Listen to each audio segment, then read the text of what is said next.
Welcome back to Winning Isn't Easy. UNUM's told to pay $20,000 per month in long-term disability benefits to a disabled mergers and acquisition attorney.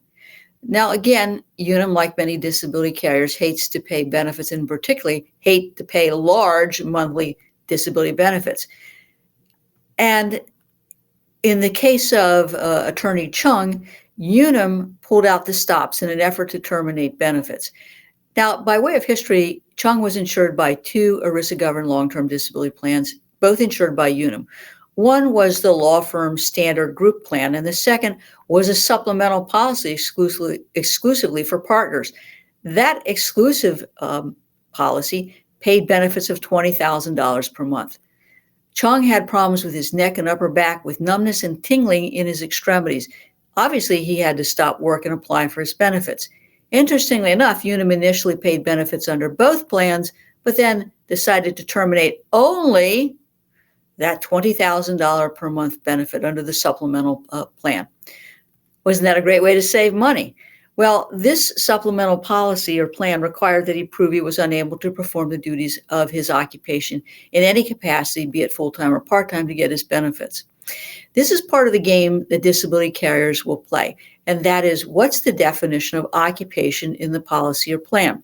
There is no uniform definition, and you actually have to go to each policy or plan and read the definition of occupation, because you have the burden, as did Chung, to prove that you're unable to do the material and substantial duties of your occupation.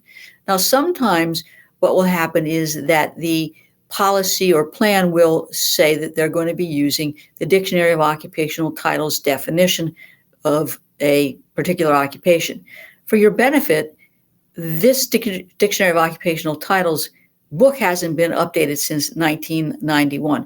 In fact, the Social Security Administration is no longer using the Dictionary of Occupational Titles in Social Security cases to classify the nature of past work at step 4.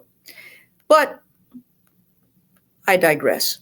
UNUM, in an attempt to take advantage of the plan definition of occupation, used the Dictionary of Occupational Titles. Now, there is no specific definition of a mergers and acquisition attorney. There's a generic definition of attorney.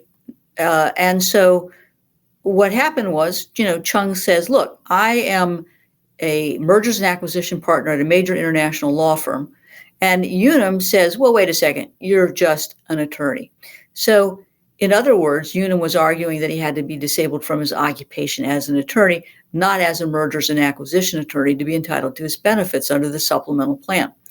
Ultimately, the court really has no choice but to agree with UNUM, because the policy said plan said you have to use the Dictionary of Occupational Titles. However, much like the judges in courts are in Social Security cases, this judge noted that the Dictionary of Occupational Titles hasn't been updated since 1991.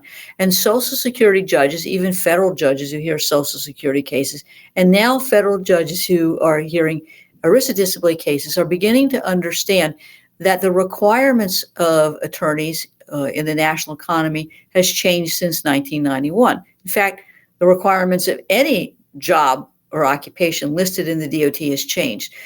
We've got increased reliance on computers and keyboard usage, and pretty significant knowledge-based elements of occupations that are overcoming more of the physical nature of occupations. So the argument, of course, is that the DOT is not only outdated, and if we're stuck using it, that the way that occupation or job is described has changed so much that you really have to consider the occupation as performed.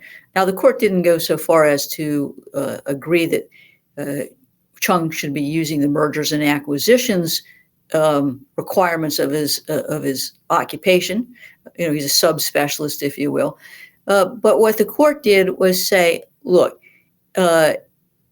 we know that the way that the occupation of an attorney is being performed these days is completely different than it was in 1991. How many lawyers or any other professional used a computer, how many people used keyboarding. A lot of it was done by dictation that a secretary took, if you can remember that. So what the court did is they looked at the medical records and noted that he was unable to sit at a desk or in meetings for prolonged periods of time, or to keep his neck in a static position for prolonged periods of time while looking at a computer screen. The court also noted that he was unable to type for prolonged periods of time, and that his occupation required a high level of cognitive demands, including substantial document review, multitasking, and sustaining concentration. And these were required for extended periods of time, even if you were to do that kind of job on a part-time basis. Even on a part-time basis, it required a significant degree of computer use and concentration. But, UNUM wasn't done playing games. They had it as part of the claim termination game, have him undergo an independent medical evaluation. Now, disability policies or plans generally permit a disability carrier plan to have an IME of the policyholder plan beneficiary. But what's not unusual in practice is an IME physician who examines the policyholder or plan beneficiary for a whopping 5 minutes, 10 minutes, maybe even sometimes as long as 30 minutes.